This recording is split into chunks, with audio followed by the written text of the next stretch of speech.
Hi hello welcome to our channel. నేను మీ anchor journalist Jagadish.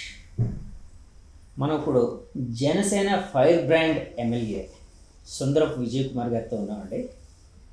ముక్కుసూటితనానికి మారుపేరైంది. అంటే ఏ విషయం మీదైనా ఆగ్లంగా ముక్కుసూటిగా మాట్లాడుతూ ఉంటారని అందరూ అంటూ ఉంటారు. ఇంతకుముందు ఆయనతో నేను కొన్ని ఇంటర్వ్యూలు కూడా చేస్తున్నాను, నాకు అనుభవమే. సో ఆయనతో ఇప్పుడుండే రాజకీయ పరిస్థితుల మీద ఇంకా రకరకాల విషయాల మీద ఆయన ఒపీనియన్, వాళ్ళ స్టాండ్, ఇప్పుడు ప్రభుత్వ పనితీరు ఎలా ఉంది తెలుసుకునే ప్రయత్నం చేయడం కోసం నేను ఇంటర్వ్యూ చేస్తున్నానండి. తెలిసేసుకోవాలి. సార్ నమస్తే. సార్ నమస్కారం. సార్ ముందుగా మీరు బాగా అభిమానించే మీ అభిమాన కథానాయకుడు, నిజం చెప్పాలంటే ఆంధ్రులందరికీ, తెలుగు వాళ్ళందరికీ అభిమాన కథానాయకుడు ఆయన మెగాస్టార్ చిరంజీవి గారి బర్త్డే ఈరోజు. ఆయన విశ్వంబర్ కూడా వస్తుంది, దగ్గర మీరు చూసే ఉంటారు. అంటే ఈరోజు నేను అడగబోయే క్వశ్చన్ ఏంటంటే అండి, అంటే ఊహాజనితమైన క్వశ్చనే అనుకోవచ్చు. చిరంజీవి గారు మరలా రాజకీయాల్లోకి రాబోతున్నారు అని చెప్పి ఒక మాట అయితే అక్కడక్కడ కొన్ని మాటలు అయితే వినిపిస్తూ ఉన్నాయండి. సో దాని మీద మీ ఒపీనియన్ ఏంటి? అంటే చిరంజీవి గారు మరలా రాజకీయాల్లోకి వస్తే బాగుంటుంది అనుకుంటున్నారా, లేకపోతే సినిమా హీరోగానే సినిమాలు ఎక్కువ చేస్తే బాగుంటుందని మీరు ఫీల్ అవుతున్నారా?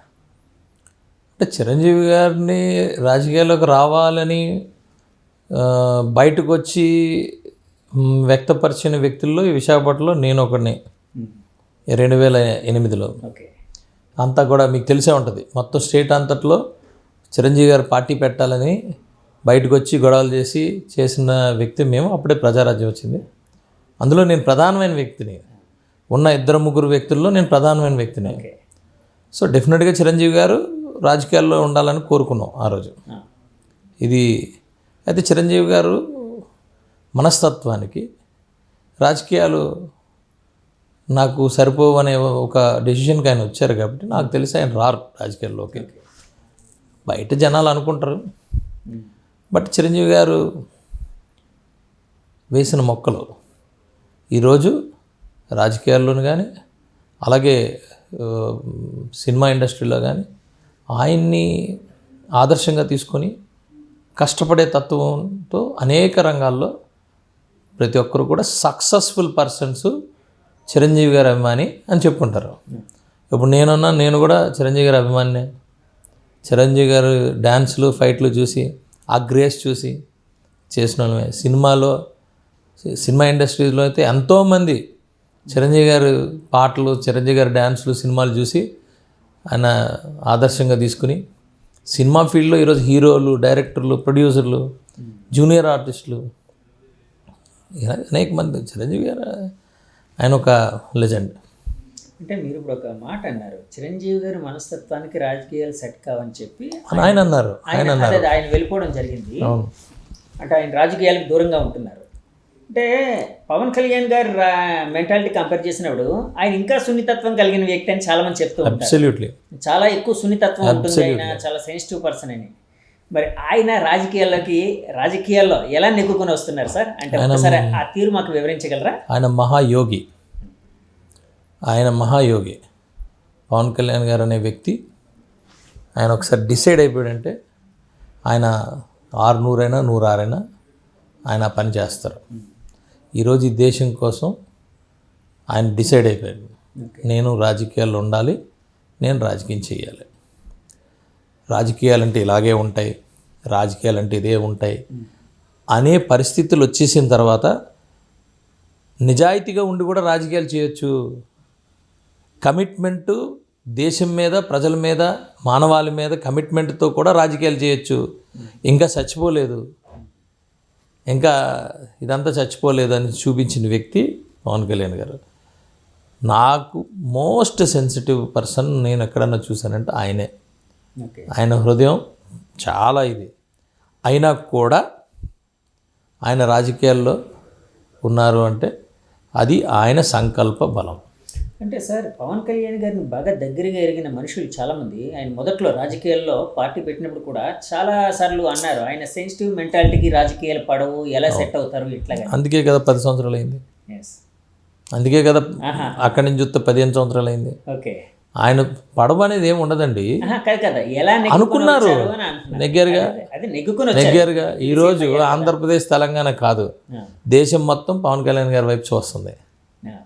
ఆయన లీడర్షిప్ ఒక కమిట్మెంట్తోని, కన్వెన్షన్తోని, ఒక డెడికేషన్తోని ఉండే వ్యక్తుల్ని లీడర్స్ అంటాం. ఆ లీడర్షిప్ని గుర్తిస్తుంది ప్రజలందరూ, ఈ దేశమే గుర్తిస్తుంది. అర్థమైందంటే ఓన్లీ ఆంధ్రప్రదేశ్ ఒకటే కాదు. We're very much happy. Okay sir, Pawan Kalyan గారిని ఈ మధ్య కలవడం ఏం జరిగిందా సార్? అవసరం కలుస్తూనే ఉంటారు. కాదు నేను అనేది ఏంటంటే, అంటే పవన్ గారు యాక్చువల్గా కలిసినప్పుడు ఆయన మీలాంటి వాళ్ళతోనే, అంటే ఫస్ట్ నుంచి మీరు చిరంజీవి గారితో పవన్ గారితో కూడా ఉన్నారు కాబట్టి అడుగుతున్నాను. అంటే ఎలా ఉంటుంది, మీతో ఏం మాట్లాడుతూ ఉంటారు, ఏంటి, రాజకీయాల కోసమే డిస్కస్ చేస్తారా, నియోజకవర్గ సమస్యల కోసం అంటారా, లేకపోతే స్టేట్ పాలిటిక్స్ లేకపోతే సమస్యల మీద ప్రస్తావిస్తూ ఉంటారా? ఎక్కువ పాలసీ మ్యాటర్స్ మీద మాట్లాడతామండి. ఎక్కువ పాలసీ మ్యాటర్స్ మీద, పర్యావరణం ఉంటే ఏదన్నా ఉంటే ఆయన డైరెక్షన్ ఇస్తారు. ఇది మనం టేకప్ చేయాలి, ప్రక్షాళన చేయాలి, సిస్టమ్ ఎక్కడ రాంగ్ ఉంది, ఆ సిస్టంలో ఎక్కడ ఆ మైండ్ సెట్ ఉంటుంది. ఒక్కొక్క ఇన్సిడెంట్ డెఫినెట్గా ఎస్. ఈరోజు మీరు ఆయన్ని చూస్తే పంచాయతీరాజ్ వ్యవస్థ ఒక క్వశ్చన్ మార్కులు ఉంటే దానికి సొల్యూషన్ ఇచ్చుకుంటూ వచ్చాడు ఆయన. దీనంత ట్రాన్స్పరెంట్ ఏ రోజు ఎప్పుడు జరగలేదని నేను చెప్పాలంటే, పాత వాళ్ళని నేనేమన్నాను, కానీ చాలా ట్రాన్స్పరెన్సీతో ఈరోజు పంచాయతీరాజ్ వ్యవస్థ నడుస్తుంది. అది దేశానికి వెన్నుముక, అర్థం చేసుకోండి. తర్వాత ఎక్కడైతే మనం చూసాం, మా జిల్లా వైజాగ్ ఉమ్మడి జిల్లా, మాకు కొండ ప్రాంతంలో కనీసం ఇక్కడేమో ఇంత డెవలప్మెంట్ ఉంటే అక్కడ కనీసం రోడ్లు కూడా ఉండేవి కాదు. అదొక పాలసీ తీసుకున్నాడు ఆయన. మోర్ ఆఫ్ ఏ పాలసీస్ ఆయన తీసుకుంటారు, less of A incidents, single things. ఆయన మేము అబ్జర్వ్ చేసింది, నేను ఎస్పెషల్లీ నేను ఫాలో అవుతాను. మీరు అంటారు, అందరూ అనుకుంటారు విజయ్ కుమార్ చాలా దగ్గరగా ఉంటారు. నేను ఎప్పుడు మాట్లాడను, అవసరమైనప్పుడు మాత్రమే మాట్లాడతా. ఎందుకంటే ఆయన టైం చాలా వాల్యుబుల్. చాలామంది నాకు ఫోన్ నెంబరు నా దగ్గర ఉండదు, తీసుకోను. నాకేం అవసరం? ఆయన నేను కలాలనుకోండి, నేను కలుస్తానని చెప్పి పక్క వాళ్ళకి చెప్పినా నాకు తెలుసు. చేర్చాలనుకోండి, వాడు చేర్చేస్తాం. ఆయన ఏదైతే ఆయన మనసులో ఉందో అది మేము అర్థం చేసుకోవడానికి ట్రై చేసి దాని ప్రకారంగా వెళ్తాం. మేము ఎక్కడైనా తప్పు జరిగితే మేము రీచ్ అయిపోతాం. ఆయన ఫోన్ నెంబర్ అనేది ఒక బరువు మాకు. సార్, నెంబర్ ఉండడం వలన నష్టమే లేదు, కానీ అవసరం లేదు. చాలామంది ఫోన్ నెంబర్ ఉంటే డిస్టర్బెన్స్గా, అంటే అప్పుడప్పుడు కాల్ చేయాలనిపిస్తుంది, అట్లాగా ఆయన డిస్టర్బ్ అవుతారు అన్న ఆలోచన అవసరం లేదండి. మాకు అవసరం లేదు. మా మనసెరిగి ఆయన ఉంటాడు, ఆయన మనసెరిగి మేము ఉంటాం. మీరు ఇన్ని వందల కోట్ల మంది, లక్షల మంది, కోట్ల మంది ఆయనకి అభిమానులు ఉన్నారు. ఎవరి దగ్గర ఫోన్ నెంబర్లు ఉన్నాయండి? కానీ ప్రాణాలు ఇచ్చేస్తాంగా, అవునా కదా? కానీ ప్రతి ఒక్కడు మనసుతో ఆయన కనెక్టెడ్గా ఉంటారు. ఆయన అవసరం ఎమ్మెల్యేలైనా కూడా, ఎస్ అబ్సల్యూట్లీ ఎమ్మెల్యేలైనా కూడా ఆయన ఇచ్చినా నేను తీసుకోను. ఆయన ఇచ్చినా నేను తీసుకోను. సో ఇంటర్వ్యూ చూసి ఆయన ఇస్తారేమో. నేను తీసుకోను. ఎందుకంటే దానికంటూ ఆయన డిస్టర్బ్ చేయడం అనేది కరెక్ట్ కాదు. ఆయన బ్రెయిన్ పని చేయాలి, ఫ్రీగా ఉండాలి. ఆయన ఫ్రీగా ఉంటే ఈ మానవాళికి మంచిది. నాకెంతసేపు 2 నిమిషాల పని ఆయన ఫోన్ నెంబర్ తీసుకోవడం, అది ఒక బరువు. అలాంటి వ్యక్తి ఫోన్ నెంబర్తో మాట్లాడాలి, ఆయన దగ్గర టచ్ చేయాలి, వాళ్ళ దగ్గరికి వెళ్ళి మాట్లాడకాలి, ఆయన పక్కనే కూర్చోాలి. అర్థమైందండి. వాస్తవానికి మేము అభిమానమే. మమ్మల్ని తమ్ముళ్ళగా చూసి మేము ఎక్కడో చేసిన పుణ్యం. ఆయన కూడా మేము వెళ్ళి కూర్చుని ఆయనతోనే ఉండాలి అనుకోవడం డెఫినెట్గా. దేవుణ్ణి వారానికి ఒకసారి, నెలకు ఒకసారి వెళ్ళి దండం పెట్టుకుంటాం, పూజ చేస్తాం. అంతేగాని రోజు పక్కన దేవుని పెట్టుకు కూర్చుంటావా? అంతే, ఏమి ఇబ్బంది లేదు. సో పవన్ కళ్యాణ్ గారు మీ దృష్టిలో దేవుడు, అంతే కదండి? ప్రతి అభిమాని దృష్టిలో అంటే నేను అంటుందంటే నార్మల్గా కాదండి, ఒక అభిమానిగా కాదు. నార్మల్గా ఏమవుతుందంటే, మహానుభావులు అందరూ మనతో పాటు జీవిస్తున్నప్పుడు నార్మల్గా మనిషిలాగా కనబడతారు. ఇప్పుడు శ్రీకృష్ణుడు మానవ రూపం ఎత్తారు, రాముడు మానవ రూపం ఎత్తారు, రాముడు అనే ఒక మానవ రూపం. వీళ్ళందరూ నార్మల్గా వచ్చినప్పుడు మీకు నార్మల్గానే మాట్లాడుకుంటాం. కానీ మహానుభావులు ఎప్పుడు అలాగే ఉంటారు. నేను ఇటు పవన్ కళ్యాణ్ గారు మహానుభావులు అంటే ఎస్, నేను నమ్ముతున్నా, 100 చెప్తా, 100 ఆయన చేసే పనులు, యాటిట్యూడ్, ఆ థాట్ ప్రాసెస్ ఉంటుంది చూసారా, ఆ థాట్ ప్రాసెస్ కేవలం మహానుభావులకే ఉంటుంది. ఆ థాట్ ప్రాసెస్ దీని ప్రకారంగా నేను చెప్తున్నా. అర్థమైందండి. ఒకరిని కొట్టేద్దాం అన్నాం అనుకోండి, ఆయన చేయరు అలా, ఓ వద్దులే కానీ పోనీ అంటారు. లేకపోతే ఈరోజు కక్ష సాధించాలంటే ఎంతో కక్ష సాధించవచ్చు. అంటే ఇప్పుడు పవన్ కళ్యాణ్ గారు ఒక మహానుభావుడు, ఒక యోగి లాంటి మనిషి అని అన్నారు కదండి. అంటే ఆయన యోగి తత్వాన్ని వైసీపీ వాళ్ళు అర్థం చేసుకోలేకపోతున్నారా? ఎందుకు లేదు? ఎందుకంటే గుడివాడ అమర్నాథ్ గారు కానీ లేకపోతే అంబటి గారు కానీ ఇలాంటి వాళ్ళు ఎక్కువగా విమర్శిస్తూ ఉంటారు కదా. ఏమండి ఇప్పుడు వాళ్ళ అవతల ఇప్పుడు వాళ్ళు ఏం మాట్లాడతారు, ఇప్పుడు గేమ్ అన్నాక గేమ్లో అవతల ఒక టీం ఉంటుంది, యువతలో ఒక టీం ఉంటుంది. అవతల టీంలో కూడా మనకు ఫేవరెట్ ప్లేయర్ ఉన్నాడు కదా అని చెప్పి గేమ్లో దిగిన తర్వాత ఫేవరెట్ ప్లేయర్ కోసం వెళ్ళిపోయి ఆయన ముద్దులు ఇచ్చేస్తే కాదు కదా. కాకపోతే ఇక్కడ వాళ్ళందరి సమస్య ఏంటంటే పర్సనల్ ఇష్యూస్ మాట్లాడతారు. అది గేమ్ రూల్ కాదు. నీ పర్సనల్స్ బోల్డ్ ఉంటాయండి. పర్సనల్స్ అనేది అదొక సృష్టి. పర్సనల్స్, ఆ పర్సనల్ లైఫ్లోకి వెళ్ళడం అనేది దౌర్భాగ్యం. అది కరెక్ట్ కాదు. అది కరెక్ట్ కాదు. మీరు విమర్శించండి, ఎక్కడి వరకు పాలసీ మ్యాటర్ విమర్శించండి, రాజకీయంగా విమర్శించండి. అక్కడి వరకు ఒక ప్రాసెస్లో వచ్చినప్పుడు అవన్నీ మనం చేసుకోవాలి. అదే పర్సనల్ విషయాలు మాట్లాడకూడదు. అది మేము చాలా స్ట్రాంగ్గా, మా పార్టీ నేను చాలా క్లియర్గా మాకు ఇన్స్ట్రక్షన్స్ ఉన్నాయి. ఎవరు పర్సనల్లోకి వెళ్ళొద్దు, ఓన్లీ పాలసీ మ్యాటర్సే, ఓన్లీ అడ్మినిస్ట్రేషన్ మ్యాటర్సే, ఈ మాత్రమే మేము మాట్లాడతాం. మా జనసేన ఎవరైనా అంతే, నేను ఓపెన్గా చెప్తున్నా. మా జనసేన ఎవరు మాట్లాడినా అది మేము మాట్లాడేది పాలసీ మ్యాటర్సు, అలాగే అడ్మినిస్ట్రేషన్ మ్యాటర్సు, మా పరిపాలన మాత్రమే మేము మాట్లాడతాం. సార్ ఈ మధ్య ఈ ఎమ్మెల్యేల మీద అంటే ఒక సంవత్సరం అయిపోయింది మీరు గెలిచి, సంవత్సర పాలనలో అంటే 3 నెలలు అవ్వగానే ఎమ్మెల్యేల మీద కొంత వ్యతిరేకత కనిపిస్తుంది, వినిపిస్తుంది అని చెప్పి రకరకాల వార్తలు అయితే షికారు చేశాయి. అందులో అంటే ఎవరి మీద ఎంత అనేది నాకైతే తెలియదు, కానీ అంటే ఒకవేళ అందులో ఏమైనా నిజం ఉందా ఆ వాదనలోని, ఒకవేళ ఉంటే ఆ వ్యతిరేకత ఎందువల్ల వచ్చింది అని బాగుండే. 60 నెలలకి మ్యాండేట్ ఇస్తారు. అవునండి. ఒక నెలలోనే వ్యతిరేకత ఇలాగ వచ్చేస్తుంది. నేను 3 నెలల తర్వాత 3 నెలలు ఎలాగ ఇచ్చేస్తారు. నేను అంటాను మరి వినిపిస్తామంటే కొత్తగా ఎమ్మెల్యేలు జరిపినప్పుడు ఏం చేస్తాడు అని ఉంటుంది. ఆయన టూతింగ్ ప్రాబ్లం ఉంటుంది. ఇప్పుడు ఒక కొత్త చైన్ వేసారనుకోండి సైకిల్కి, అది సెట్ అవ్వడానికే కనీసం ఒక రోజు పడుతుంది. దీని గ్రిప్ వేరు, దీని అరుగుదల వేరు, అది కొత్తది అరుగుదల వేరు. దీనికి ఎలా అవ్వాలంటే కనీసం 3 నెలలు, సంవత్సరం పడుతుంది కదా. అవునా కదా. 60 నెలలు ఇచ్చారు. 60 నెలల్లో ఫస్ట్ 6 months 12 months తీసేయాలి, లాస్ట్ 6 months 12 months తీసేయాలి, మధ్యలో పెర్ఫార్మెన్స్ చూసుకోవాలి. ఆరోపణలు చెప్పాను ఉంటుందండి, ఉంటుంది.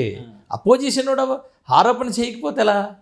ఇప్పుడు నేనేమంటానంటే అపోజిషన్ మీరు ఆరోపణ చెయ్యండి, చేసినప్పుడు దాంట్లో నిజాలు పెట్టుకొని మీరు ఆరోపణ చెయ్యకపోతే మీరే జోకర్లు అవుతారు. మీరు ఆరోపణ చెయ్యాలి, మేము దానికి ధీటుగా ఎదుర్కోవాలి. అది కదా గేమ్. మీరు ఆరోపణ చేసినప్పుడు నా మీద బోల్డ్ ఆరోపణలు వచ్చాయి.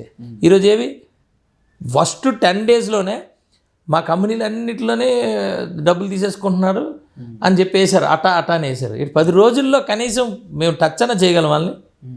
ఈరోజు మాట్లాడండి, ఈరోజు వెళ్ళి కంపెనీలను అడగండి. సంవత్సరం అయింది కదా, కంపెనీలు అడగండి. ₹1 అంటే రూపాయి తీసుకోలేదని జెన్యూన్ అని చెప్తారు. వెళ్ళి తీసుకుంటే కదా. ట్రాన్స్ఫర్లో తీసేసుకున్నారు, ఇసుకలో అయిపోయినాయి, మద్యంలో అయిపోయినాయి. ఏం మద్యంలో అయిపోయింది? ఇవిడికన్నా డొనేషన్ అడిగాం అనుకోండి మద్యంలో, మాకే మేమే ఎదురు పెట్టుకుంటున్నాం అనే పరిస్థితి. జెన్యూన్గా ఉంటాం కదా మేము. ఇది అలాంటి పరిస్థితులు ఈరోజు ఉన్నాయి. ఫ్రీ శాండ్ ఈరోజు ఎంత ఫ్రీ ఫ్లో అవుతుంది శాండ్, దాని మీద కూడా మాకు ఆరోపణలు అనేది కామన్ అండి. కొంతమంది పని కట్టుకొని ఎవరు అన్నాడు, మన ఒక అతను, నేను మీకు ఫాలోవర్ అండి, మీ ప్రతి వీడియో నేను చూస్తానండి, కానీ ఈ మధ్య ఎందుకండి మీ మీద కొంచెం ఆరోపణలు కూడా వస్తున్నాయి అన్నాడు. ఎందులో చూసారండి అన్న? సాక్షి టీవీలో. మరి సాక్షి టీవీ నేను మంచోడని చెప్తుందా? సాక్షి టీవీ నేను మంచోడని చెప్తుందా? మంచోడని చెప్తే సాక్షి టీవీ పెట్టిన కారణమే వేరైపోతుంది. ఆ కారణం ఏంటి? కేవలం మమ్మల్ని అపోజిషన్ వాళ్ళని ఎదవల కింద చూపించడమే వాళ్ళ బేసిక్ ఫండమెంటల్. అది ఆ ఫండమెంటల్ మిస్ అయిపోతారు కదా. ఇప్పుడు మీరు ఒక జర్నలిస్టు, మీరు ఉన్నది ఉన్నట్టు మాట్లాడాలి. జర్నలిజంకి ఏంటది? అంతే కదండి ఎథిక్స్. ఎథిక్స్ జర్నలిజంకి దాని ఫండమెంటల్స్ ఏంటి? ఒక టీవీకి ఒక ఫండమెంటల్, ఒక టీవీ నార్మల్గా జర్నలిస్టులకు కానీ ప్రెస్లకు కానీ వీళ్ళందరికీ ఒక ఇది ఉంటుంది. నేను కూడా అన్నాను, ఏంటి ఇలా రాసుకుంటున్నాడు వీళ్ళ మీద కోట్లకి, అది వేస్ట్, ఆ పేపర్ కూడా వేస్ట్, వాళ్ళ మీద వేయడం కూడా వేస్ట్, వాళ్ళ మీద వేయడం. సార్ ఇదే మాట నేను తిప్పి అడుగుతున్నానండి. యాక్చువల్గా వైసీపీ వాళ్ళు కొన్ని ఛానల్స్, అంటే ఛానల్స్ పేర్లు అయితే నేను చెప్పను, మీరు చెప్తే పర్లేదు, కానీ వాటి మీద వాళ్ళు టీడీపీ వాళ్ళు మా మీద పదే పదే రాయిస్తున్నారు, మా మీద పదే పదే చేయిస్తున్నారు, మా మీద విమర్శలు చేయిస్తున్నారు, మమ్మల్ని మా వ్యక్తిత్వ హననం చేస్తున్నారని చెప్పి వైసీపీ వాళ్ళు కూడా అంటూ ఉంటారు.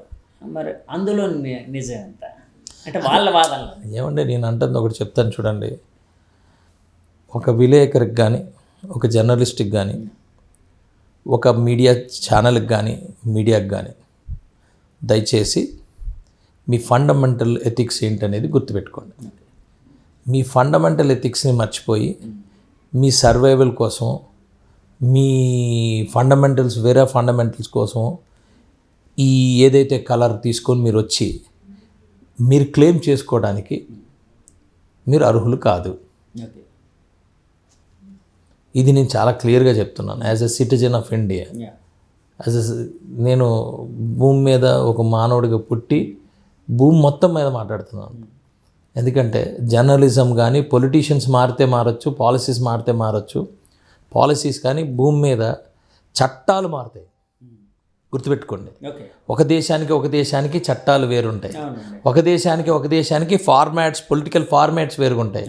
కానీ ఏకైక ఫార్మాట్ ఉండేది ఏదైనా అంటే అది జర్నలిజం. అవునంటారు కదంటారు. నువ్వు భారతదేశంలోనే అంతే, నువ్వు ఎక్కడికి వెళ్ళి యూఎస్లోనే అంతే, యూకేలోనే అంతే, చైనాలోనే అంతే.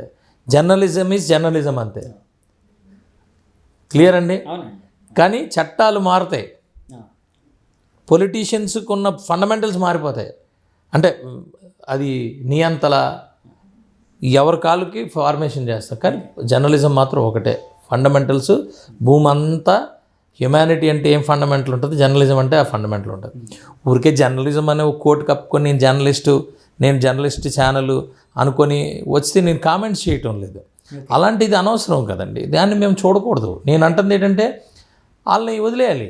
అంటే కాదు, కోటు కప్పుకొని అంటే ఈ మధ్య ఆ ఛానల్లో ఒక పెద్ద ఆయన ఉన్నారు కదా, నేను ఎవరిని మీ ప్రభుత్వం కూడా కూటమి ప్రభుత్వం అరెస్ట్ నేను ఒకటి చెప్తాను చూడండి. ఆయన మీద ఈయన మీద నేను డైరెక్ట్గా నా మీద సాక్షి వాళ్ళు ఎలా పడితే అలా వేస్తుంటారు, వేశారు. దానికి ఒక్కదానికి ఆరోపణ. ఎప్పుడు కొండలు తవ్వేస్తున్నారు, ఏం కొండలు తవ్వేస్తున్నాను? కనబాబురాజు ఆ పాత వాళ్ళ ఎమ్మెల్యేలు తవ్వేసి చూపించేసి నేను తవ్వేస్తున్నానంటే అవే చూపిస్తారండి.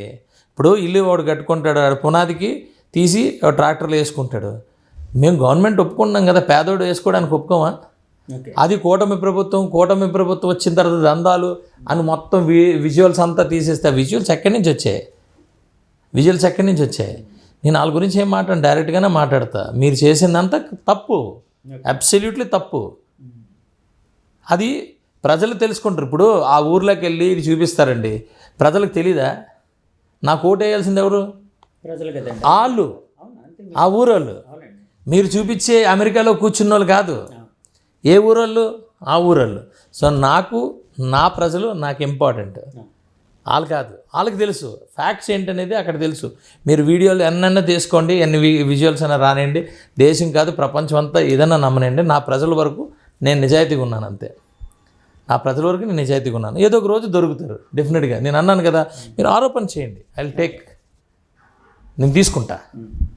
డెఫినెట్గా దానికి ఏమి ఇదే ఉండదు. డెఫినెట్గా time will give answer, right answer ఇస్తుంది. నిజమేదనేది నిలకడగా తెలిసిపోద్ది అంటారు పెద్దలు. నిలకడగా తెలిసిన రోజు ఎవరు ఎదవలవుతారు? అది నువ్వు కాకూడదు. చూసుకో, నువ్వు కూడా లీడరు కదా, అది నువ్వు కాకూడదు. ఏదో ఆరోపణ చేసేస్తే కాదు, అది నువ్వు కాకూడదు. దాన్ని నేను ఛాలెంజ్ తీసుకుంటా. It is a game between us. కూటమి ప్రభుత్వానికి వైఎస్ఆర్సీపీకి కూడా game between us. Ready, start చేయండి. బాబు మోసం తిరిగారు. మీకు ఎంత హాస్యాస్పదం అంటే, గ్యాస్ సిలిండర్లు ఇస్తానన్నారు, ఫ్రీ గ్యాస్ సిలిండర్లు అన్నారు, ఇవ్వలేదు, ఒకటే ఇచ్చారు అన్నారా లేదా? తిరిగారా లేదా? నాకు ఒకటి చెప్పండి, గ్యాస్ సిలిండర్లు ఎన్ని ఇస్తాను? 3 సంవత్సరానికి 3 అన్నాం. నేను వీళ్ళు ఏమంటారు, 3 ఒకేసారి గ్యాస్ సిలిండర్ ఇవ్వాలని వీళ్ళు అంటారు. నిజంగా వీళ్ళకి అడ్మినిస్ట్రేషన్ తెలుసా అన్న డౌట్ వస్తుంది. ఓకే, ఎన్ని సిలిండర్లు ఉంటాయి, ఎన్ని కనెక్షన్లు ఉంటాయి, ఎన్ని సిలిండర్లు ఉంటాయి, ఎన్ని ఫిల్లింగ్లు ఉంటాయి, ఎన్ని ట్రాన్స్పోర్ట్లు ఉంటాయి, ఎన్ని గొడౌన్స్లో ఉంటాయి, ఎన్ని డిస్ట్రిబ్యూటర్ల దగ్గర ఉంటాయి, ఎన్ని ఇంట్లో ఉంటాయి, ఈ లాజిస్టిక్స్ తెలుసా వీళ్ళకి? తెలుసా? అవి తెలుసుకోమనండి. 5 సంవత్సరాల అడ్మినిస్ట్రేషన్ ఏం చేశారు? ఇది నిదర్శనం. ఇది నిదర్శనం. 5 సంవత్సరాలు మీ అడ్మినిస్ట్రేషన్కి మీకు ఏమీ తెలియదు అనే దానికి ఒక నిదర్శనం. 3 గ్యాస్ సిలిండర్లు ఇస్తే ఎన్ని లక్షల కనెక్షన్లు ఉంటాయి, అన్ని లక్షల కనెక్షన్కి ఎన్ని గ్యాస్ సిలిండర్లు ఉంటాయి, అవన్నీ ఎన్ని నింపాలి, ఎంత, ఈ లాజిస్టిక్స్, ఈ పర్టికులర్ నెంబర్స్ మీకు తెలుసుండుంటే ఈ మాట మాట్లాడేవారు కాదు. దారుణం ఏంటంటే ఇది జగన్మోహన్ రెడ్డి మాట్లాడడం, ఒక ముఖ్యమంత్రిగా ఉండి జగన్మోహన్ రెడ్డి మాట్లాడడం అనేది దారుణం. క్లియర్? 4 నెలలు, 3 4 12, చిన్నపిల్లడు ఫస్ట్ నేర్చుకునేది 3వ ఎక్కం, 1వ ఎక్కం, 2వ ఎక్కం, 3వ ఎక్కం, 3వ ఎక్కంలో 3వది, 3 4 12, 4వది, అంతే కదండి. 3 4 12 అనేది 4వది. ఆ 4వది కూడా ఎవడు 1వ తరగతి, 2వ తరగతి, 3వ తరగతి వాళ్ళు నేర్చుకుంటారు. మరి అది కూడా మరి నేను ఇదేనంటే నేనేం చెప్తాను సార్? ఇప్పుడు యాక్చువల్గా ఆ మధ్య అంతా సూపర్ 6 అనేది లేట్ అవుతుంది అన్నారు. సో బాబు గారు, మీ ప్రభుత్వం కూడా చాలా మటుకు చేస్తున్నారు. అంటే గ్యాస్ సిలిండర్ల విషయం కావచ్చు, ఈ మహిళలకి ఫ్రీ బస్సు మీద రకరకాల అంటే తెలంగాణలో మహిళలు కొట్టుకోవడం, అంటే రష్ అవ్వడం, ఇదంతా రకరకాల సంఘటనలు జరగడం అలాంటివి ఇక్కడ రిపీట్ అవుతాయని అన్నారు. మొన్నటి నుంచి మొదలుపెట్టారు. కానీ ఈ మధ్య ఒక దగ్గర చూశాను, అప్పుడే ఎక్కడో మహిళలు ఒకరినొకరు జుతులు పట్టుకొని కొట్టుకున్నారని ఎక్కడో ఒక ఇన్సిడెంట్ ఎక్కడో రిజిస్టర్ అయింది. చిలకలూరుపేట సంథింగ్, ఏదో ఊరి పేరు నాకు కరెక్ట్గా గుర్తులేదు, మీడియాలో వచ్చింది. మీరు యాక్చువల్గా ఈ ఫ్రీ బస్ పెట్టిన తర్వాత మహిళలతో బస్సులో ప్రయాణించడం, వాళ్ళతో మాట్లాడడం అలాంటివి జరిగాయండి? ఏంటి సార్, ఏమన్నారు? చేసాము, చాలా హ్యాపీగా ఫీల్ అయ్యారు. ఒక అమ్మాయి అదే రోజు సాయంత్రం బస్సు దీనికి ఆ బస్సు ఎక్కాము. ఎక్కితే వెళ్తున్నప్పుడు ఆగి బస్సు అమ్మాయి పరిగెట్టుకుని వచ్చింది, ఉద్యోగం నుంచి వచ్చింది. వచ్చి ఆ రోజు యాక్చువల్గా టికెట్ది ఆ కంప్యూటర్ నా దగ్గర ఉంది, డబ్బులు కండక్టర్ తీసుకుంటున్నాడు, నేనే టికెట్ కొట్టే మిషన్ నా దగ్గర ఉంది. అమ్మాయి వచ్చి ఇలా చూసింది, సార్ అండి, అమ్మ ఫ్రీ అమ్మ అని 0 కొట్టి ఇచ్చా. సార్ అంటుంది, అమ్మ నిజంగా ఫ్రీ అమ్మ, ఈ రోజు నుంచి మహిళలకు ఫ్రీ అంటే అమ్మాయి ఆనందం మామూలుగా లేదు. యలమంచిల నుంచి అచ్యుతాపురం 50 రూపాయలు, అచ్యుతాపురం నుంచి యలమంచిలి 50 రూపాయలు, అమ్మాయికి రోజుకి 100 రూపాయలు సేవ్ అయిపోతుంది. నిజంగా 50 రూపాయలు చాలా పేద వాళ్ళకి 50 రూపాయలు చాలా ఎక్కువ. 100 రూపాయలు అచ్యుతాపురం నుంచి యలమంచిలికి వచ్చేసరికి 100 రూపాయలు సేవ్ చేసుకుంటుంది అమ్మాయి. 8,000 10,000లోనే 3,000 హ్యాపీ కదా. అమ్మాయి ఆనందం మామూలుగా లేదు. అందరూ కూడా చాలా హ్యాపీగా ఫీల్ అవుతున్నారు. అయితే నాకు తెలిసినంత వరకు స్టార్టింగ్ తెలంగాణలో ఏం చేశారు ఏంటో తెలియదు, కానీ బాబు గారు అడ్మినిస్ట్రేషన్ బాగుంటుందండి. మేము నేను టీడీపీలో పనిచేశాను, జనసేన అడ్మినిస్ట్రేషన్ బాగుంటుంది. ఆ అడ్మినిస్ట్రేషన్లో ఎక్కడన్నా చిన్న గొడవలు అవుతాయండి, అది నార్మల్గా వెళ్ళిపోతారు. ఎందుకు? మీ ఫోకస్ అంతా కూడా ఎవడు 2 జుత్తులు పట్టుకుంటారా అని కెమెరాలు పెట్టుకుంటే డెఫినెట్గా జుత్తులు పట్టుకుంటుంది. ఎక్కడో రోజున అది మరింత విలువ అవుతుంది. అది ఏ బాధ్యత అయినా, ఏ పదమైనా విలువ తెలియని వాడికి తీసుకొచ్చి ఇవ్వడం అనేది ఎర్రితనం అంటాను దాన్ని. సో జగన్మోహన్ రెడ్డి గారి ముందు అసెంబ్లీకి వెళ్తూ ఉంటే రేపు పొద్దున్న ఆయనకి ప్రజలు ఇచ్చారు, మీ వాళ్ళు అంటే మీ కూటమి ప్రభుత్వం ఇచ్చే అవకాశం ఉండొచ్చు, అంతేనా? ఏమో అది మా బాస్ నిర్ణయం. అంటే ఒక చరిత్ర ఉందిగా, అదే చరిత్రలోనే మా కూటమిలో ఉండే పార్టీకి ఒక చరిత్ర ఉంది. ఆ చరిత్ర ఏంటి? అపోజిషన్ స్టేటస్ కూడా లేని వాళ్ళకి అపోజిషన్ స్టేటస్ ఇచ్చి మీరు ప్రజల కోసం మమ్మల్ని ప్రశ్నించండి అని చెప్పే చరిత్ర పార్టీకి ఉంది. మీరు ఎలా విస్మరిస్తారు?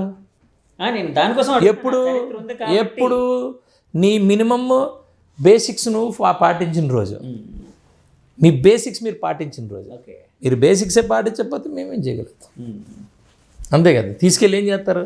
బయట అపోజిషన్ 4 కార్లు ఎక్కువ పెట్టుకుంటారా? సార్ కూటమిలోని లొక్కులు మొదలయ్యాయని చెప్పి కొంతమంది వైసీపీ నాయకులు అంటూ ఉన్నారు. ఉంటాయి, ఏంటి సార్ ఉంటాయి, నిజం ఉందా అందులో? ఉంటాయి, జస్ట్ ఉంటాయండి. అభిప్రాయ భేదాలు ఉండవా? ఉండాలిగా. మీరేం చెప్తే అది వినాలా? మేమేం చెప్తే అది మీరు వినాలా? లేదు కదా. అభిప్రాయ భేదాలు ఉంటాయి. దాని లొకలొకలు అంటే ఏంటి? దానికి ఏదైనా పేరు పెట్టుకుని ఉంటాయి. సో అభిప్రాయ భేదాలకి లొక్కలు అని పేరు పెట్టారా? అభిప్రాయ భేదాలు ఉండాలండి, ఉండడం మంచిది. ఒకే అభిప్రాయం. ఇప్పుడు ఎక్కువ మాట అడుగుతున్నాను మిమ్మల్ని. యాక్చువల్గా మొన్న అమిత్ షా గారు జగన్మోహన్ రెడ్డి గారికి ఫోన్ చేసి అదే ఉపరాష్ట్రపతి గారి ఎన్నిక సమయంలోని సపోర్ట్ చేయమని అడిగారు. సరే, అది ఒక పాలసీ మ్యాటర్, ఇంకోటి పక్కన పెట్టండి. కానీ కొంతమంది ఏమంటున్నారంటే జగన్మోహన్ రెడ్డి గారు ఇప్పటికీ అంటే ఆయన కేసులు ఉన్నా కూడా ఆయన బయట ఉండడానికి, అంటే ఆయన హ్యాపీగా ఉండడానికి కారణం బీజేపీ ఆశీస్సులు, అమిత్ షా గారు మోదీ గారు ఆశీస్సులు అని కొంతమంది అంటున్నారు. ఎంతవరకు నిజం సార్ అది? అలా ఏముండదండి. అంటే ఒక పెద్ద వ్యక్తి మీద ఆరోపణలు చేసినప్పుడు దాన్ని కాంక్రీట్గా గనక మన దగ్గర ఆవేశపడిపోయి గనక మనం అరెస్టులు చేసేసి అది ఆరోపణలుగా బయటకు వచ్చేస్తే డెఫినెట్గా ఆయన మహా పవర్ఫుల్ అయిపోతాడు. అది బెస్ట్ ఎగ్జాంపుల్ చంద్రబాబు నాయుడు గారు. ఏది లేకుండా ఆయన తిన్నంగా తీసుకెళ్ళి అరెస్ట్ చేశారు. అందుకే 164 సీట్లు వచ్చాయి. దాని మీద ఆరోపణలే కాబట్టి దాన్ని హెరాస్మెంట్ అంటారు. డెఫినెట్గా మాకు హెరాస్ చేయాలనే మనస్తత్వం మా దగ్గర లేదు. ఫస్ట్ ఆఫ్ ఆల్ 1కి 10 సార్లు చెక్ చేసుకొని 100% జరిగినప్పుడు మాత్రం డెఫినెట్గా వదిలే ప్రసక్తి లేదు. సింపతి అవనండి, ఏదైనా అవనండి. సింపతి అయితే ఒకసారి అవుతుంది, 2 సార్లు అవుతుంది, ప్రతిసారి అవుతుంది కదా. ఆల్రెడీ ఆ సింపతి, ఆ మీటర్ ఆల్రెడీ ఆయన 2019లోనే వాడేసుకున్నాడు. ఆయన పార్టీ అసలు పెరిగిందే ఆ సింపతి మీద. కానీ వైసీపీ పార్టీ పెరిగిందే అంతే. ఆయన జైలు నుంచి వచ్చినప్పుడు జైలు పెట్టేశారు, కావాలని పెట్టేశారు. ఆయన తండ్రి లేని కొడుకుని అన్యాయంగా హెరాస్ చేస్తున్నారు. అదే కదా బయట ఇచ్చిన సినిమా. హెరాస్ చేస్తున్నారు, ఈ చేస్తున్నారు అని మాట్లాడుకున్నారు. ఆ రోజు రాజశేఖర రెడ్డి గారి మీద ఉన్న అభిమానంతో రాజశేఖర రెడ్డి గారి ఉన్న దీని మీద ఈయనకి సింపతి వచ్చింది. మరి ఇప్పుడు ఎంతమంది చనిపోయారు? దాని పరిస్థితి ఏంటి? దీనికి సమాధానం చెప్పాలి కదా. మేము పరిపాలన చేస్తున్నామంటే మేము సమాధానం చెప్పాలి కదా. డెఫినెట్గా చట్టాన్ని 100% వాటికి 100% వాటి పని చేసుకునేటట్టు మేము చేయాల్సిన బాధ్యత మా మీద ఉంది. లా అండ్ ఆర్డర్ 100% కంట్రోల్ తీసుకోవాలి, అందులో డౌటే లేదు. అది అరెస్ట్ చేస్తారు, అరెస్ట్ చేస్తారు. తప్పు చేస్తే అరెస్ట్ చేయరా? చేస్తారు కదా. మమ్మల్ని చేయలేదా? మేము తప్పు చేయకపోయినా మమ్మల్ని చేశారుగా. 7 రోజులు అతి క్రిటికల్ టైంలోనే నేను ఫిట్ కూడా కాదు. చట్టం చెప్పింది ఆరోగ్యంగా లేని వాళ్ళని అరెస్ట్ చేయకూడదని. నేను ఫిట్ కూడా కాదు. నేను ప్రూఫ్లు కూడా ఇచ్చాను, పేపర్లు కూడా వచ్చినాయి. దాని మీద నేను కేసు వేస్తే మొత్తం అందరూ జైల్లోకి వెళ్ళిపోతారు. మరి ఎందుకు వేయలేదంటే? వేయలేదు. అది అనతికలు. వినండి, నాకు వెయ్యాలో వద్దా 100 ఉంటాయి. నాకు అది అనిపించలే. నాకు అనిపించలేదు. నెయ్యాలన్నప్పుడు వేస్తాను. ప్రతిదీ పట్టుకొని వెళ్ళాలంటే అక్కడ ఆగిపోతాం మేము. అది ఆగిపోలేదు కాబట్టి ఈరోజు ఎమ్మెల్యే అయ్యాను.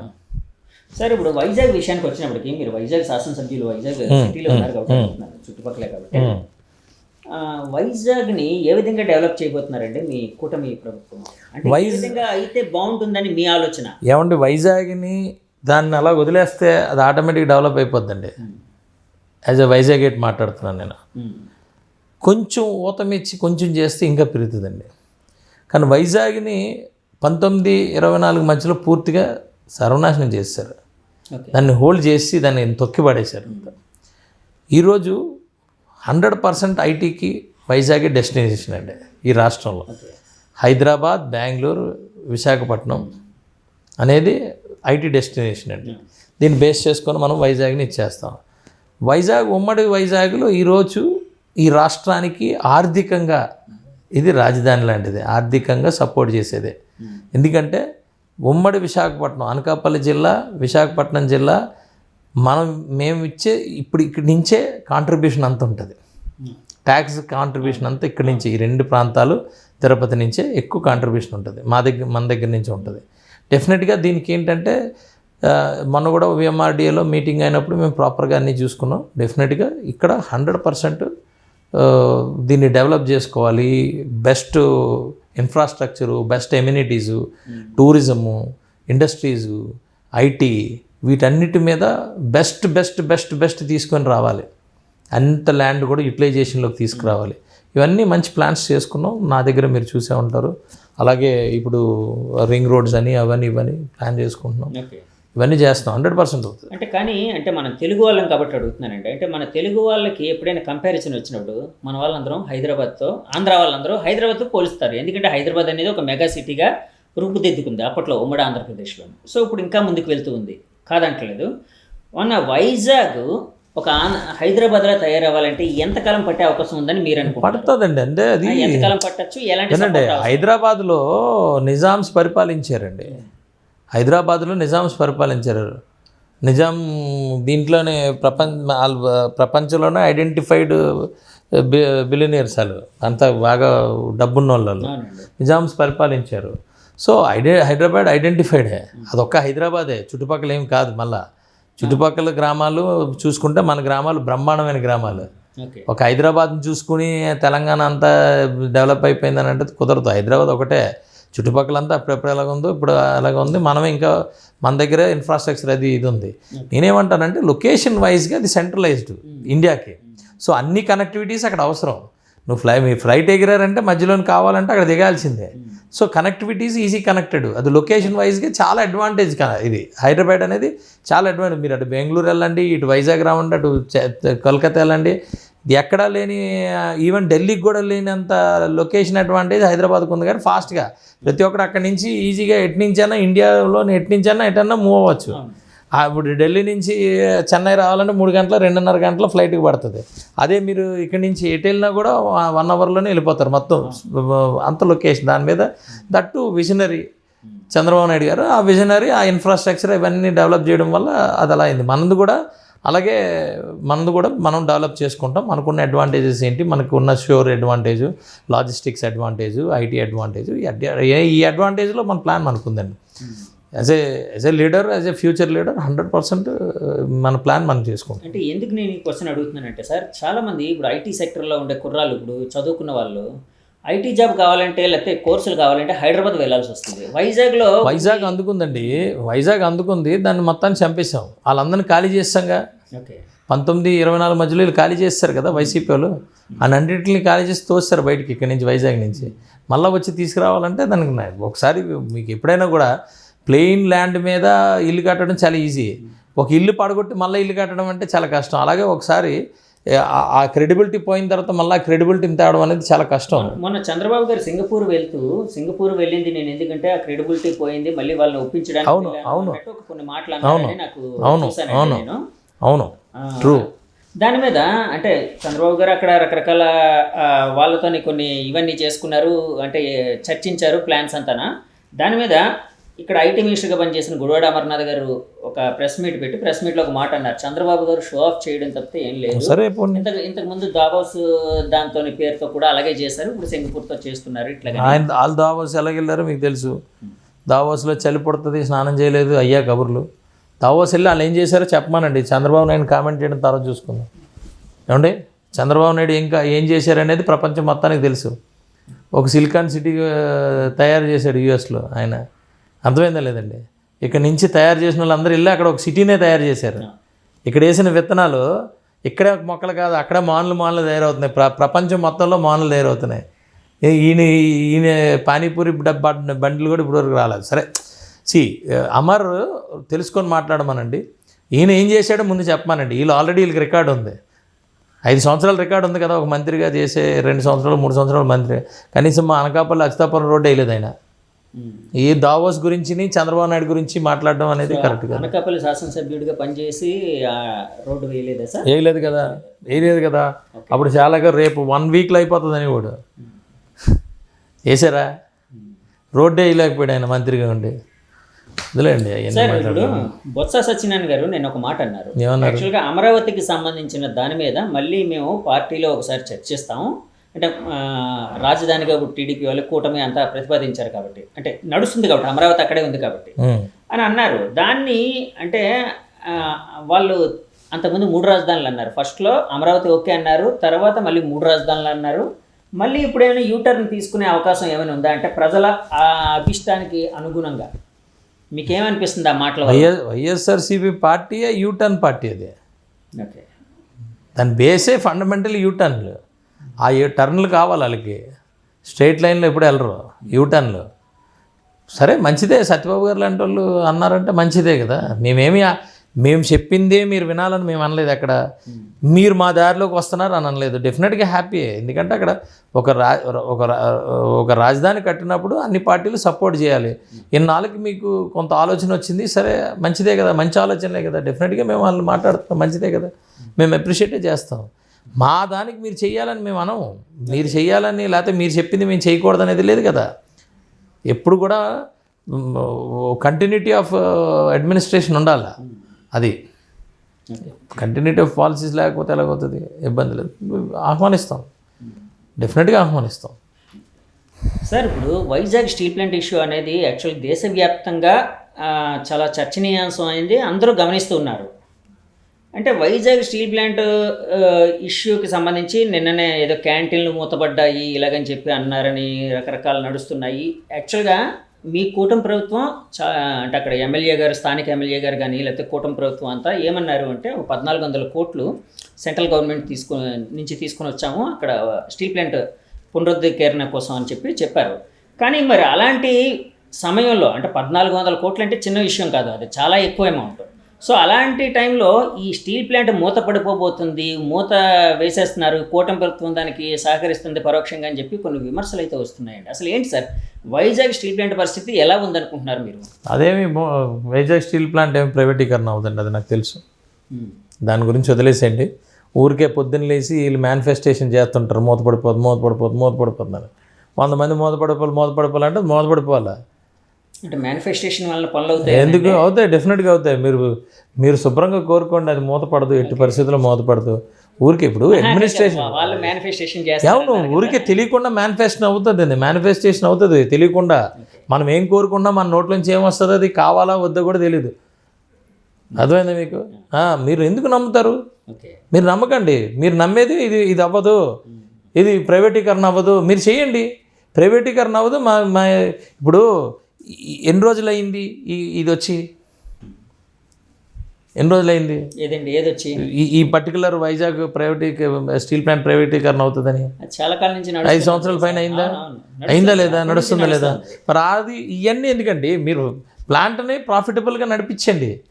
5 సంవత్సరాల నుంచి జీతాలు ఇస్తున్నారు కదా మీకు, 5 సంవత్సరాల నుంచి ప్లాంట్ నడుస్తుంది కదా. రోజు పొద్దున్న లేచి మీరు ఎందుకు ఇది చేయడం? మీరు వెళ్ళి ప్లాంట్ని రన్ చేసుకోండి, బ్రహ్మాండంగా దాన్ని డెవలప్ చేసుకోండి.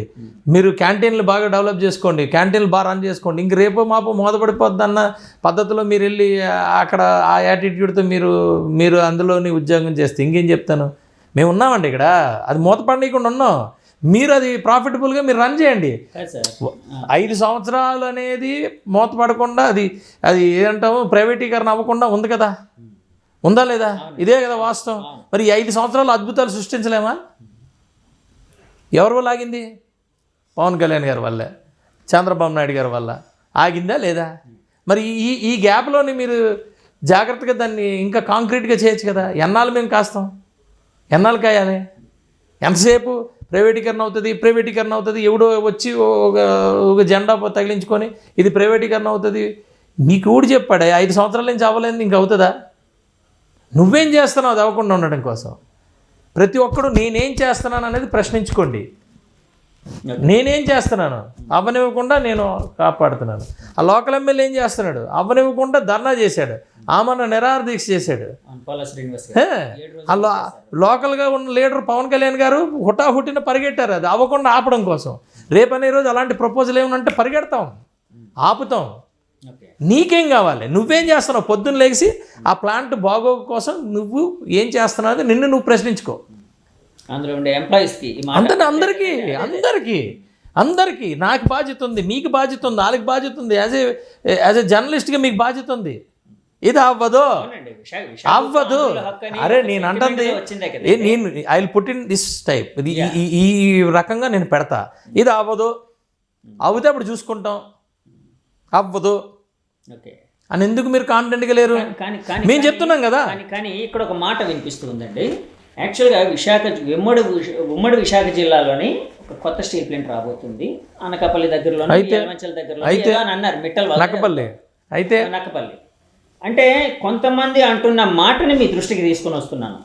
యాక్చువల్గా వైజాగ్ స్టీల్ ప్లాంట్ నష్టాల్లో నడుస్తుంది, దాన్ని రకరకాల ఇబ్బందులు ఎదురవుతున్నాయి కదా, దాన్ని ముందుకు తీసుకుని వెళ్ళనివ్వకుండా అంటే ఇలాంటిది మళ్ళీ ఎందుకు ప్రైవేట్ స్టీల్ ప్లాంట్ ఎందుకు, దానివల్ల ఈ స్టీల్ ప్లాంట్కి ఇబ్బంది జరిగే అవకాశం ఉంది కదా గవర్నమెంట్ ఆధీనంలో ఉన్న దీనికి. అప్పుడు దేనికండి కాదు, వాళ్ళు అన్న మాటని నేను అడుగుతున్నాను. ఏం మాట్లాడతారండి? ఇంకోటి నన్ను అడగనివ్వండి. కాదు నన్ను అడగనివ్వండి. నక్కపల్లిలో వచ్చే ఆ స్టీల్ ప్లాంట్ ఎందుకు తీసుకుని వస్తున్నారంటే దీన్ని మూసేయడానికి అని కొంతమంది అంటున్నారు. దాని మీద మీ ఒపీనియన్ ఏంటి? అన్ని సోద వాళ్ళు ఎవడో మాట్లాడుకుని పని పాటు లేని వాళ్ళందరూ దానికి దీనికి సంబంధం ఏంటండి? మీకు అనుకుంటున్నారు ఇప్పుడు ఫార్మా కంపెనీస్ ఉన్నాయి. ఎన్ని ఫార్మా కంపెనీస్ వచ్చాయి? మా దగ్గర ఎన్ని ఉన్నాయి? ఆల్మోస్ట్ అంటే ఒక పక్కనే ఇంకో ఫార్మా కంపెనీ కొత్తగా పెడితే ఇది మూసేయడానికా? ఏం మాట్లాడతారండి? ఒకే దగ్గర అన్నీ ఉంటాయి. ఒకప్పుడు ఏముండేది, ఇగో ఒక టైర్లు కావాలనుకోండి, ఇక్కడ ఒక పూజా సామాన్లు కావాలంటే ఒక వీధిలోని, ఒక ఇది కావాలంటే మన ఎకానమీ డెవలప్ అవ్వాలండి. మన ఎకానమీ డెవలప్ అయ్యి ముందుకెళ్ళాలా, అవునా కదా? మాది ఇప్పుడు power plant, NTPC power plant ఒకటి ఉన్నది, నా బార్డర్లో ఉంది. అది పెందుర్తి నియోజకవర్గంలో ఉంది. మా దగ్గర 1200 ఎకరాలు తీసుకున్నారు. మళ్ళీ అదే ఎన్టీపీసీ ఇంకో పవర్ ప్లాంట్ పెట్టడానికి, అంటే ఇది మూసేయడానికా? దాన్ని ఇప్పుడు దీన్ని చేశారు, కాదనలేదు. ఇవన్నీ సిల్లి ఏదో ఆలోచన, ఎక్కడికో ఆలోచించింది. సార్ నేను చెప్తున్నాను, యాజ్ ఏ విశాఖపట్నం వాసిగా నేను ఒకటి చెప్తుంది చాలా క్లియర్గా, మన చేతుల్లో మన ప్లాంట్ ఇంకా ఉంది, అది గుర్తించండి. మన చేతుల్లోనే ఉంది. ఆ మన చేతుల్లో ఉన్నప్పుడు దాన్ని ఎలాగ మనం సక్సెస్ఫుల్గా తీసుకెళ్లాలనే దాని మీద ఆలోచించండి. ఈ ధర్నా లేదో అది ప్రాపర్గా రన్ అవ్వడం కోసం చేసుకుందాం. ఆ శ్రమ అంతా ప్రాపర్గా రన్ అవ్వడం చేసుకుందాం. దాన్ని ఆపే బాధ్యత మాది. ప్రైవేటైజేషన్ ఆకుండా ఆపే బాధ్యత మాదే. ఆ రోజు చెప్తున్నాం కదా, నీకు అక్కడ లేనప్పుడు అలా ఎలా రాసుకోమనండి, ఏదన్నా రాసుకోమనండి. మీరు పార్లమెంట్లోనే అడగమనండి, తప్పే ఉంది, అడగమనండి. పార్లమెంట్లో అడిగితే వాళ్ళు సమాధానం చెప్పమనండి. మీకెందుకు? ఇక్కడ పవన్ కళ్యాణ్ ఉన్నారు, చంద్రబాబు నాయుడు గారు ఉన్నారు, మేము చెప్తున్నాం కదా, అది అవ్వదు. మీరు కానివ్వండి. మీరు అప్పటి వరకు ప్రాఫిట్ ఎన్నాళ్ళు లాస్ తెచ్చుకున్నాం? మనం 1400 కోట్లు తెచ్చాం. అంతకుముందు వాజ్పేయి గారు ఉన్నప్పుడు ఇచ్చారు, మళ్ళీ రేపు ఇస్తారు. అదేంటది? పక్కన ప్లాంట్స్ అన్ని చిన్న చిన్న ప్లాంట్స్ కూడా ప్రాఫిటబుల్గా వెళ్తున్నాయి. ప్రాఫిట్ లాసు అనేది business, you have to do the business. Sir ఇప్పుడు యాక్చువల్లీ స్టీల్ ప్లాంట్ అనగానే మొత్తం చాలా గొప్ప స్టీల్ ప్లాంట్, చాలా గొప్ప స్టీల్ ప్లాంట్. ఒకప్పుడు కాదు, ఇప్పటికీ కూడా. సార్ ఎందుకు లాసుల్లోకి వెళ్తుంది సార్? అంటే మామూలుగా మీ అనాలిసిస్ ఏంటి సార్? నా అనాలిసిస్, నేను కూడా స్టీల్ ప్లాంట్లో సివిల్ కాంట్రాక్టర్ అండి. నేను professional in steel plant construction. జేఎస్డబ్ల్యూలో మేము చాలా వరకు కొన్ని స్ట్రక్చర్స్ మేమే చేయగలం ఇండియాలో సివిల్ కాంట్రాక్ట్స్లో. సరే, నేనేమంటానంటే ప్రాఫిట్లు లాస్లు అనే దాని మీద అది బిజినెస్ అండి. ఆ బిజినెస్ చెయ్యాలి. ఎంతసేపు ఏంటనే దాని మీద ఇప్పుడు మాట్లాడితే ఎవరి మనస్సాక్షికి వాళ్ళ దగ్గర ఆన్సర్ ఉందండి.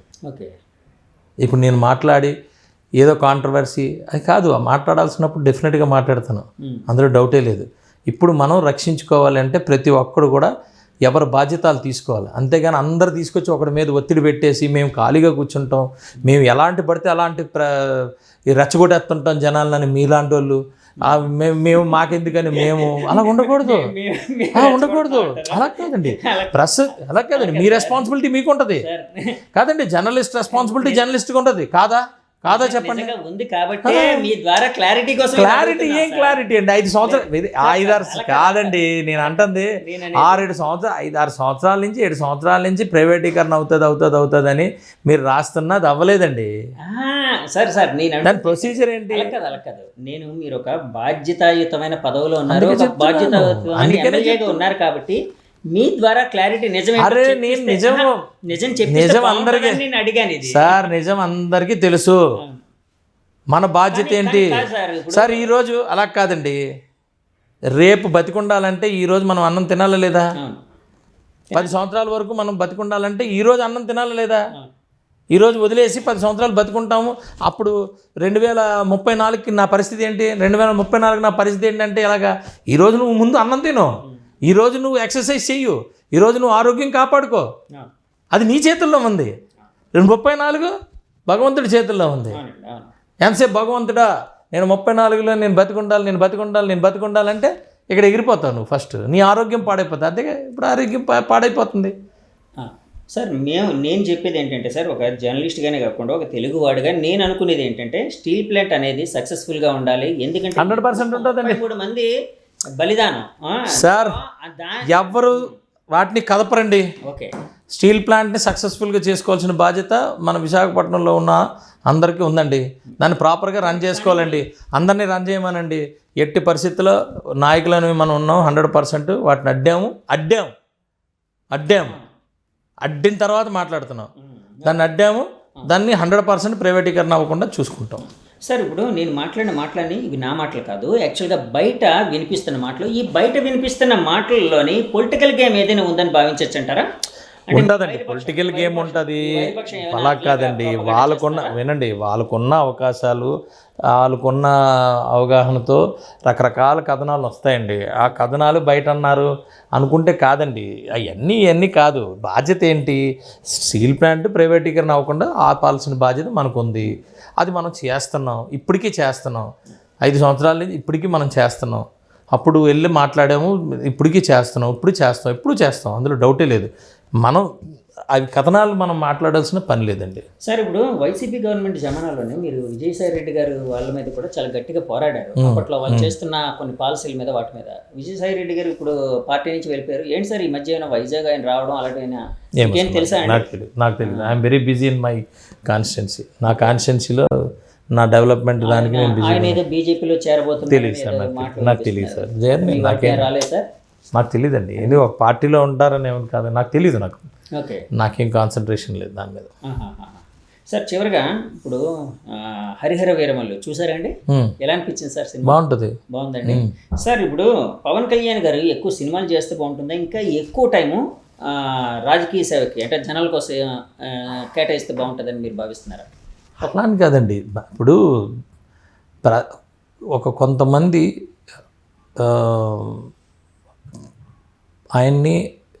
ఆయన సినిమాలు చూడాలని అనుకుంటారు, నాతో సహా నేను కూడా అనుకుంటాను. ఏమండి, ఎందుకంటే ఆయన మనస్తత్వం నాకు తెలుసు కాబట్టి ఆయన ప్రజల కోసం పనిచేయాలనేదే నా ఇది. కానీ ఆయనకి ఇంత ఫేమ్ రావడానికి, ఇంత ఇది రావడానికి కారణం అనేది సినిమా. ఒక పిచ్చిగా ఉండే ఒక ఫ్యాన్స్ మేమందరం ఉన్నాం, మనమందరం ఉన్నాం. ఆయన సినిమా అప్పుడప్పుడన్నా చేయకపోతే మనం, నా అభిప్రాయం ఇది, నా సొంత అభిప్రాయం, ఆయనకి చెయ్యాలి. చేయకపోతే ఎలా? ఎలాంటి క్యారెక్టర్లు చేస్తే బాగుంటుంది? ఆయన ఏమంటే ఆ స్టార్టింగ్ నుంచి ఆయన మెసేజ్ అభిమానులకి సార్, ఆయన స్టార్టింగ్ నుంచి మెసేజ్ ఓరియంటెడ్ ఫిలిమ్సే అన్నీని. దానికే కదా ఆయన ఎప్పుడు సినిమా పోయింది, చాలామంది సినిమా పోయిందంటారు. సినిమా పోయిందనే జానీ ఉంటుంది, దాని అంత క్వాలిటీ సినిమా, దాని అంత టేకింగ్ కానీ నేను చాలా తక్కువ సినిమాలు చూశాను అంత సూపర్ టేకింగ్. అది పోయిందంటారు. పోయింది ఇది మన అభిమానులకి అవేమి ఉండవు. ఆయన్ని స్క్రీన్ మీద చూడాలంతే, అంతే. స్క్రీన్ మీద చూడకపోతే ఎలా? చూడాలి కదా. సంవత్సరానికి ఒకసారి, 6 నెలలకు ఒకసారి, సంవత్సరానికి ఒకసారైనా చూడాలి కదా, 2 సంవత్సరాలకు ఒకసారైనా చూడాలి కదా. చూడాలి, 100% చూడాలి. సార్ ఈ మధ్య చంద్రబాబు నాయుడు గారిని కానీ, లోకేష్ గారిని కానీ ఇలాంటి వాళ్ళని కలవడం జరిగింది? కలుస్తాను కదా. బాబు గారిని కలుస్తాం, డెఫినెట్గా కలుస్తాం. ఆయన ముఖ్యమంత్రి కాబట్టి. లోకేష్ గారు మంత్రి. నాకు బోల్డ్ పనులు ఉన్నాయి. నేను ఆటిజం మీద వర్క్ చేస్తున్నాను. సో నేను ఆయనతో ఎక్కువగా నేనే ఇనిషియేట్ చేసాం.